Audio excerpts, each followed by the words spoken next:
Good morning. तो चलिए आज पढ़ते हैं उत्सर्जन के बारे में।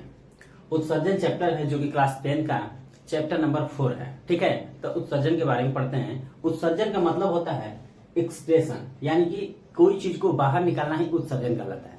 ठीक है, चलिए तो उत्सर्जन का अगर परिभाषा की अगर बात किया जाए, हम लोग डिफिनेशन की बात करते हैं, तो कहता है उत्सर्जन कि शरीर से अपशिष्ट पदार्थ। ये अपशिष्ट पदार्थ क्या होता है?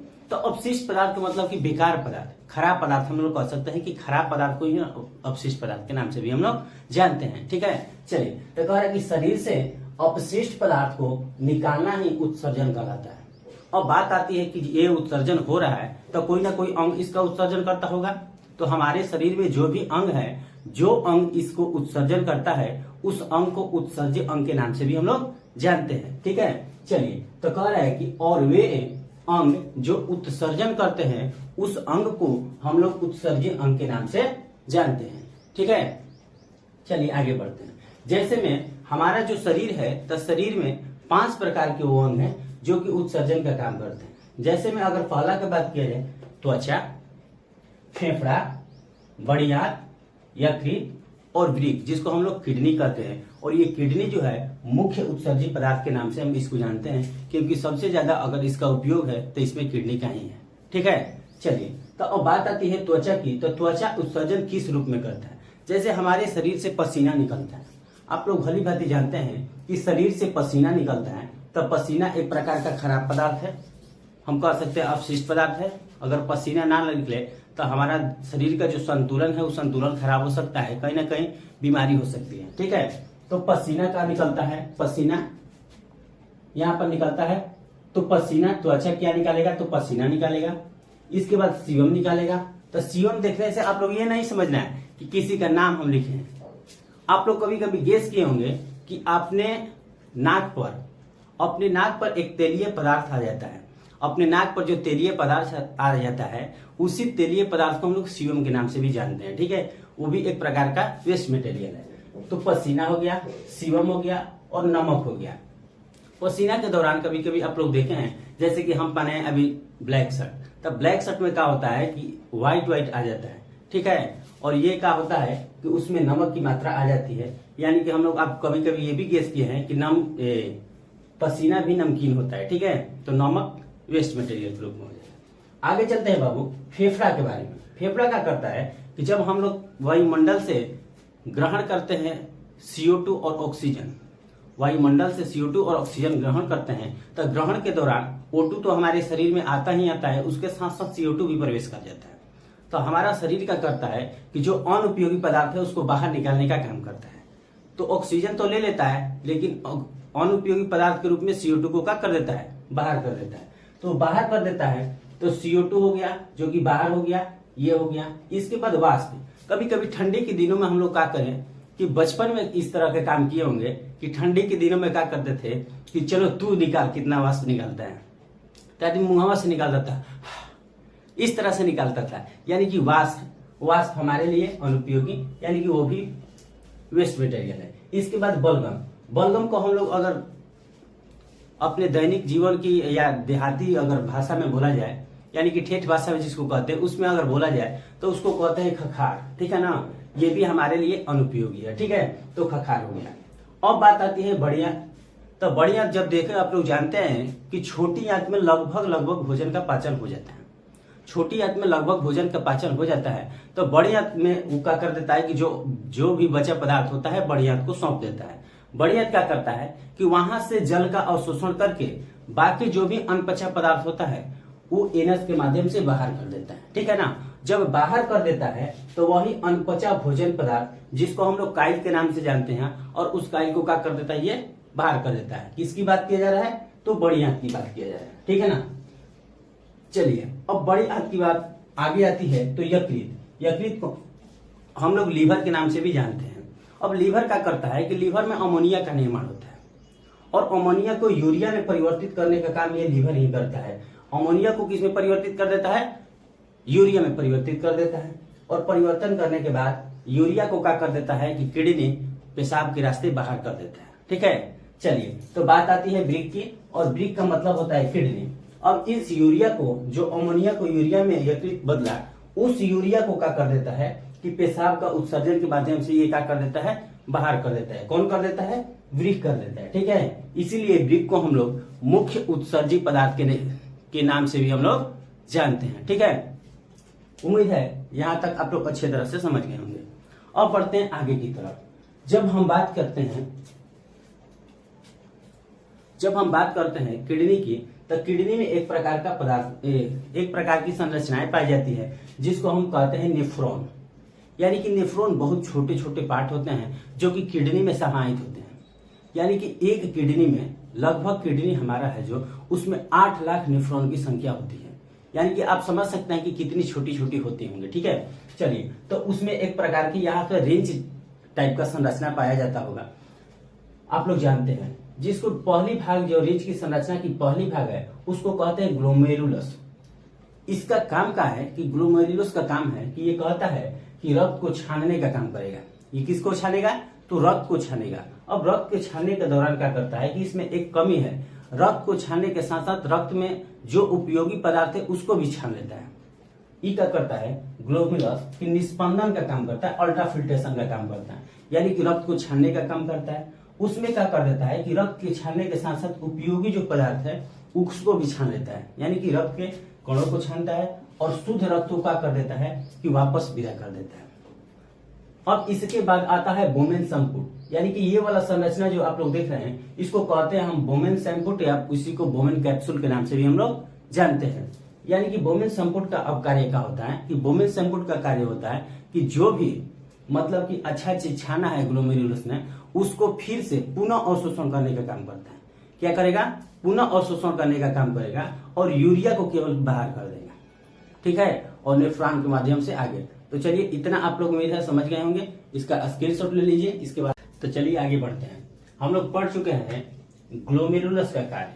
ठीक है, ग्लोमेरुलस का काम है निस्पंदन करना। निस्पंदन का मतलब होता है अल्ट्राफिल्ट्रेशन। जैसे मैं मतलब आप लोग सुने होंगे स्वान यानी कि हंस के बारे में।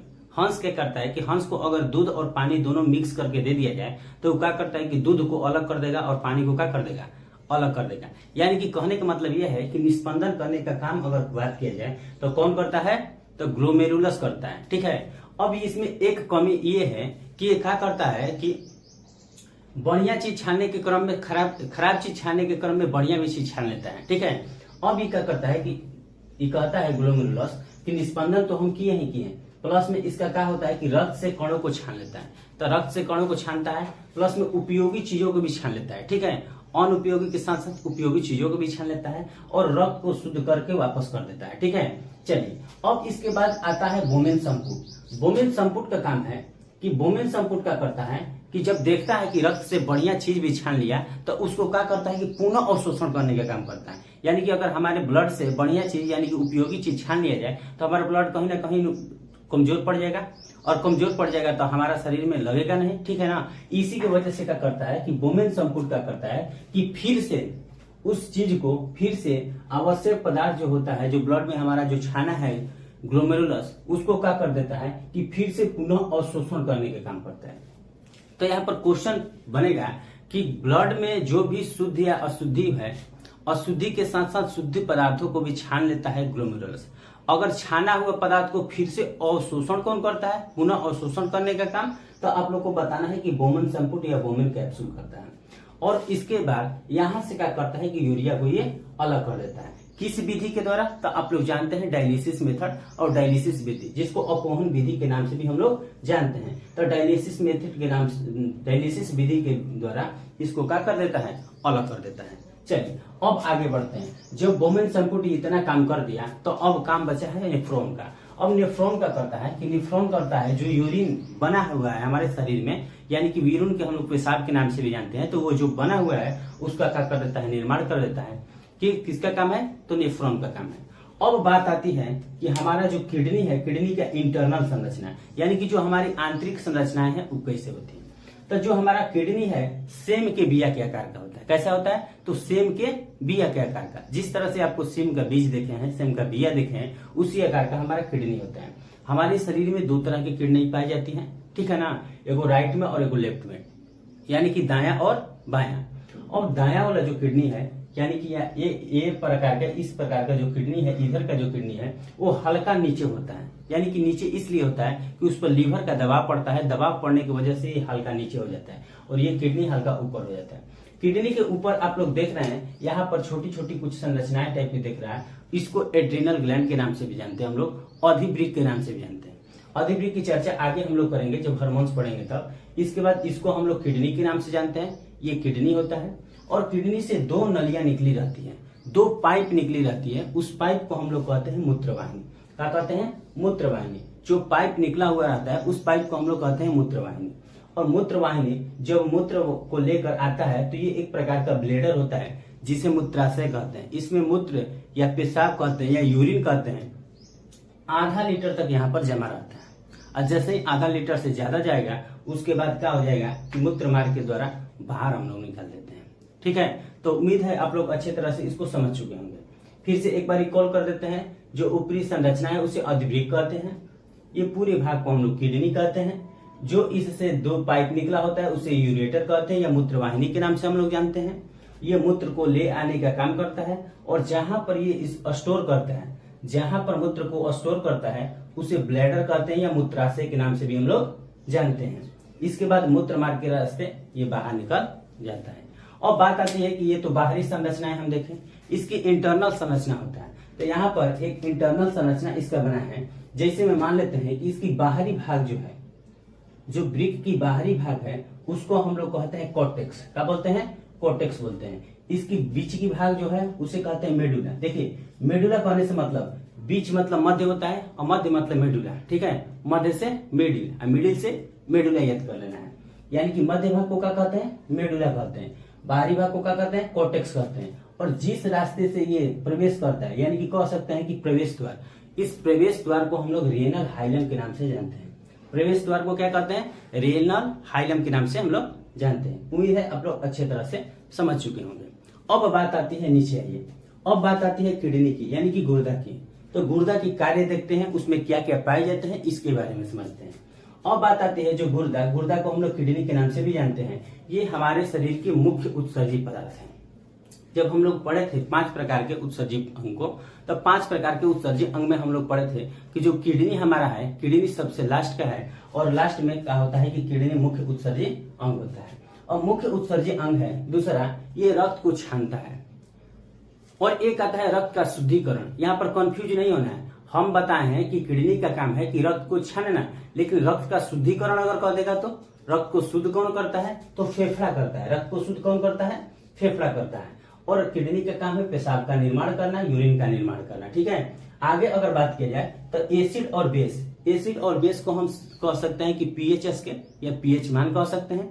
तो एसिड और बेस को नियंत्रण करने का काम, यानी कि नियंत्रण करने का काम भी करता है। ठीक है, उम्मीद है आप लोग अच्छी तरह से समझ गए होंगे। यहाँ तक स्क्रीनशॉट लीजिए, आगे बढ़ते हैं। तो इसको ये करने का काम करता है। कभी कभी आप लोग सुने होंगे कि कोई जहर खा लिया, कोई दारू पी लिया, अल्कोहल के जिसमें कहते हैं हम लोग, अल्कोहल उसको कहते हैं। तो ये क्या करता है कि किडनी का करता है कि उसके प्रभाव को कम कर देता है। ठीक है ना। तो अगर कोई कहता है कि जहर खाने से किडनी खराब हो गया, तो किडनी खराब होने से पहले सबसे पहले खराब होता है लीवर, क्योंकि जो भी चीजें जाती है तो सबसे पहले लीवर में स्टोर होती है, इसके बाद किडनी में आती है। तो बात ऐसा नहीं है कि किडनी खराब नहीं होगा, किडनी खराब होगा, लेकिन उससे पहले कौन खराब हो जाएगा? लीवर खराब हो जाएगा, क्योंकि ये जहर को खुद निष्क्रिय कर रहा है तो उसके प्रभाव को खुद कम कर दे रहा है। ठीक है ना।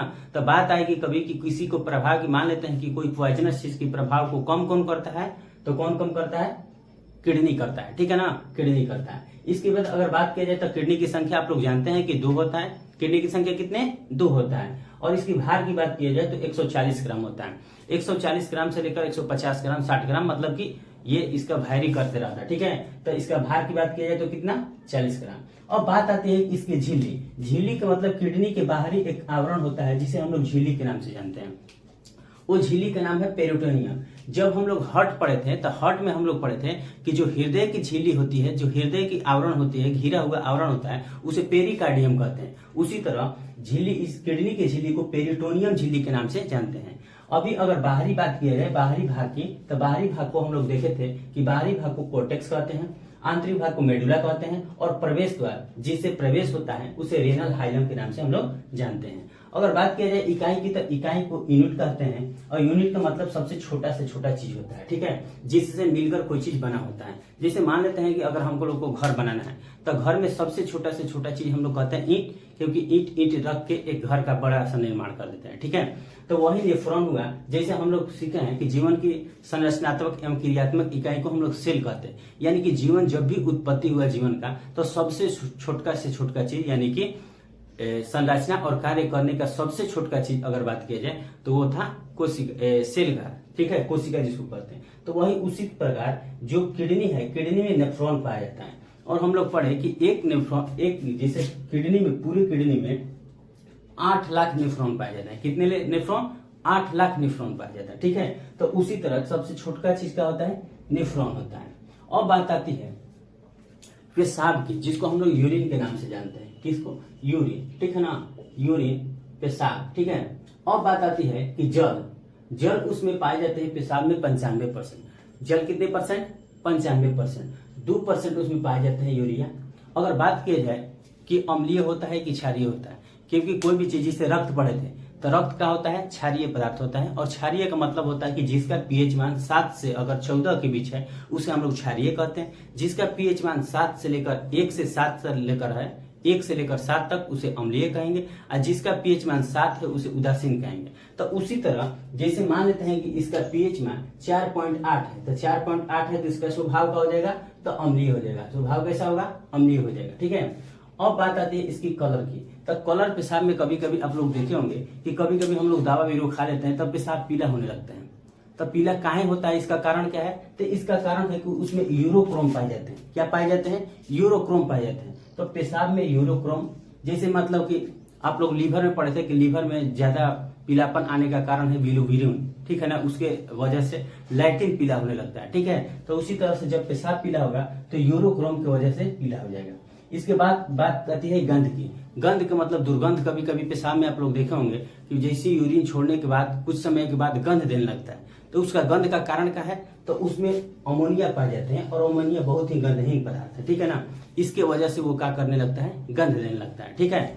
चलिए, इसका नेचर ही, स्वभाव ही है कि क्या करता है कि पहले अमोनिया यूरिया में कन्वर्ट होता है, और फिर कुछ समय तक छोड़ दिया जाए उसको, तो फिर यूरिया अमोनिया में कन्वर्ट हो जाता है, और वही अमोनिया क्या कर देता है कि गंध देने का कारण होता है, ठीक है। चलिए आगे बढ़ते हैं।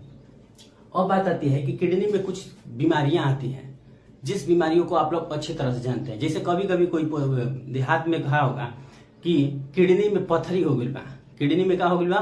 पथरी हो गई बा, यानी कि कहने का मतलब किडनी में स्टोन हो गया है। तो वो स्टोन बना किसका होता है? तो वो स्टोन बनाता है कैल्शियम ऑक्जेलेट का। किसका? कैल्शियम ऑक्जेलेट का। ये एक प्रकार के किडनी का बीमारी है। आगे देखते हैं, एक प्रकार का बीमारी है यूरेनिया। यूरेनिया में क्या होता है कि अमोनिया की मात्रा बढ़ जाता है। अमोनिया की मात्रा क्या हो जाता है? बढ़ जाता है। यानी कि यूरेनिया नामक बीमारी जब होता है तो इसमें अमोनिया की मात्रा बढ़ जाता है। अब एक बात आती है गठिया। गठिया को आप लोग जानते हैं, ग्वाइट जिसको बोलते हैं, ग्वाइट के नाम से जानते हैं। और गठिया में क्या होता है कि वहां पर गठिया, जहां पर हम लोग का जोड़ होता है वहीं पर गठिया होता है। इसका मतलब क्या है कि इस जोड़ों पर साइनोवियल नामक द्रव पाया जाता है। इस जोड़ पर साइनोवियल नामक द्रव पाया जाता है, और साइनोवियल नामक द्रव को क्या कर देता है? ये जब गठिया रोग होता है तो वहां पर उस द्रव को हटाकर और वहां पर यूरिक एसिड जमा हो जाता है। यूरिक एसिड जमा होने की वजह से क्या होता है कि उस साइनोवियल नामक द्रव हट जाता है, और यूरिक एसिड का जमा हो जाने की वजह से हम लोग के जोड़ों में पूरा दर्द होने लगता है। उसी को हम लोग कहते हैं कि गठिया हो गई, ठीक है ना। आगे बात आती है कि किडनी खराब हो जाती है, तो किडनी को हम लोग ट्रांसप्लांट कहते हैं, मतलब कि उसको बदलना कहते हैं, ठीक है ना, बदल देते हैं। तो कभी कभी आप लोग सुने हैं कि 2 किडनी रहे, एगो किडनी खराब हो गई। जब 2 किडनी रहे, एगो खराब हो गई तो उनका के वो एगो किडनी पर भी काम चलिए। ना तो कभी कभी क्या होता है कि दोनों लोगों का किडनी खराब हो जाता है। तो दोनों लोगों का किडनी खराब हो जाता है, तो अब अगर मान लेते हैं कि कोई अगर आपके जान पहचान के है, स्वस्थ है, उसका दोनों किडनी अच्छा है, तो एक किडनी उसको दे देगा, और एक किडनी देने के बाद वो भी काम चल जाएगा, यानी कि इसका भी काम चल जाएगा, उसका भी काम। उसी को किडनी ट्रांसप्लांट करते हैं। या कभी कभी होता है ऐसा कि मान लेते हैं कि जो मृत व्यक्ति हो गया, जिसका मृत्यु हो गया, तो उसका भी किडनी हम लोग कभी कभी उपयोग में ले लेते हैं, ठीक है ना। तो अगर लेना होगा तो 48 घंटा के अंदर अगर उसका किडनी को ट्रांसप्लांट कर लिया जाए तो उसका किडनी उपयोगी हो जाएगा, ठीक है।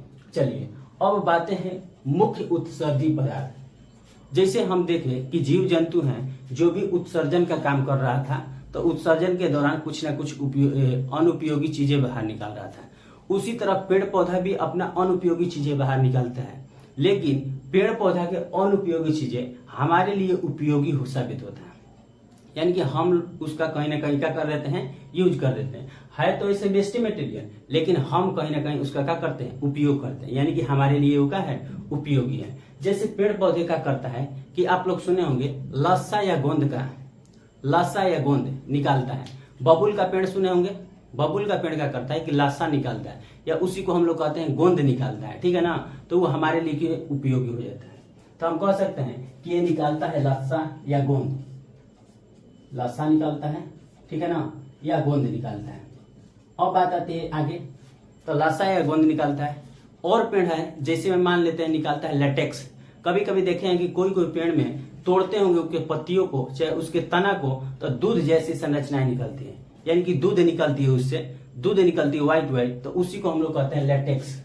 क्या कहते हैं, चलिए तो देखते हैं। यूरियोटेलिक का मतलब होता है यूरियो से यूरिया और टेलिक से त्याग करें, यानी कि जो यूरिया का त्याग करेगा उसे यूरियोटेलिक करते हैं। तो यूरिया का त्याग स्तनधारी करता है। स्तनधारी में सभी जीव जंतु, लगभग जो जीव जंतु बच्चा देता है, यानी कि बच्चा जो देता है उसे स्तनधारी कहते हैं, यानी कि अपने बच्चे को दूध पिलाए उसे स्तनधारी के नाम से हम लोग जानते हैं, ठीक है ना। तो इसमें कोई जरूरी नहीं है कि स्तनधारी में केवल मादाएं आती हैं, नर भी आते हैं। नर और मादा दोनों को स्तनधारी के नाम से हम लोग जानते हैं, ठीक है ना। चलिए ध्यान से समझिएगा। अब बात आती है यूरोकोटेलिक। यूरोकोटेलिक मतलब यूरिक, टेलिक मतलब त्याग देना, यानी कि जो यूरिक एसिड का त्याग करेगा उसे हम लोग यूरिकोटेलिक के नाम से हम लोग जानते हैं। जैसे में इसका एग्जाम्पल की अगर बात किया जाए तो पंछी का करता है कि यूरिक एसिड का त्याग करता है। सरीसृप जो कि रेंगता है, ठीक है, जिसको रेप्टाइल वर्ग हम जानते हैं, रेप्टाइल वर्ग में जानते हैं, वो पंछी और सरीसृप का करता है कि यूरिक एसिड का त्याग करता है। अब बात आती है अगला अमोनोटेलिक, यानी कि अमोनोटेलिक मतलब अमोनिया का जो त्याग करे, अमोनिया का जो उत्सर्जन करे उसे एमोनोटेलिक के नाम से हम लोग जानते हैं। तो अमोनोटेलिक में मछली आते हैं और कीट आते हैं, जो कि इसका क्या करते हैं, उत्सर्जन करते हैं, यानी कि अमोनिया का। जब भी उत्सर्जन करेंगे मछली अमोनिया करेंगे, कीट का करेगा अमोनिया करेगा। एक बाद आता है ग्वानोटेलिक, यानी कि जो ग्वानिन का त्याग करता है उसे ग्वानोटेलिक करते हैं, और उसमें क्या आता है, मकड़ी आता है, ठीक है। उम्मीद है आप लोग अच्छी तरह से इस चैप्टर को समझ गए होंगे।